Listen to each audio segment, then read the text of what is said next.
جب ہم یہ کہتے ہیں کہ اسٹیبلشمنٹ ایک اسٹیبلشڈ پلیئر ہے سب سے بڑا پاور کا اس پورے گیم میں، اور یہ سوال تو میں تو یہ کہتا ہوں کہ جمہوریت کا سب سے بڑا سوال یہ ہے کہ آخر اسٹیبلشمنٹ کو یہ حیثیت دی کس نے ہے؟ کیا یہ حیثیت سیاسی جماعتوں نے دی ہے؟ کیا یہ حیثیت عوام نے دی ہے؟ کیا حیثیت کسی آئین نے دی ہے کہ دستور نے دی ہے؟ سوال تو یہ ہے کہ پولیٹیکل ڈومین پر جب آپ قبضہ کر لیں گے، اس پر اپنی ہیجمنی قائم کر لیں گے،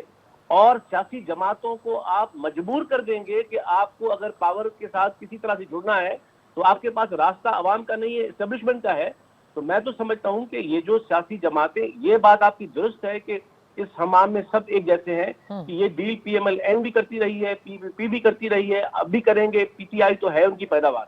میرا یہ کہنا ہے کہ اس ساری صورتحال کا مرکزی ذمہ دار کون ہے؟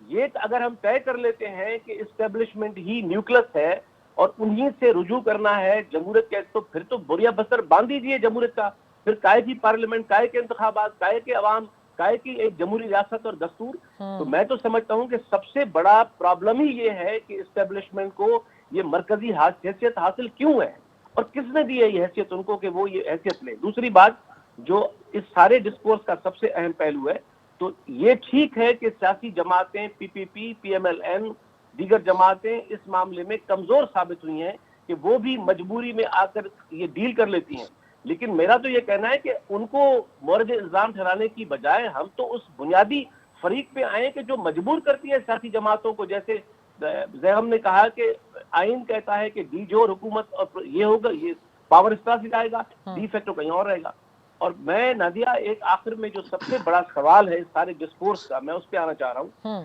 جیسے زیغم نے کہا، میں تو اس بات پہ بھی متفق نہیں ہوں کہ یہ کوئی ہائبرڈ ڈیموکریسی کا ماڈل ہے۔ دیکھیں، ہائبرڈ ڈیموکریسی کے ماڈل میں بھی کوئی نہ کوئی شیئرنگ آف پاور تو ہوگی نا۔ پی ٹی آئی کا یہ جو ماڈل ہے، ہاں آپ یہ کہہ سکتے ہیں کہ پی ایم ایل این کا ماڈل ہائبرڈ تھا، پی پی پی کا ماڈل ہائبرڈ تھا۔ یہ جو پی ٹی آئی کا ماڈل ہے یہ تو ہائبرڈ بھی نہیں ہے، یہ تو مکمل طور پہ ایک طرح سے پپٹ گورنمنٹ ہے کہ جس کے پاس نہ کوئی پاور ہے، یا تو اس کے پاس آئی ایم ایف ہے یا اس کے پاس راول پنڈی ہے۔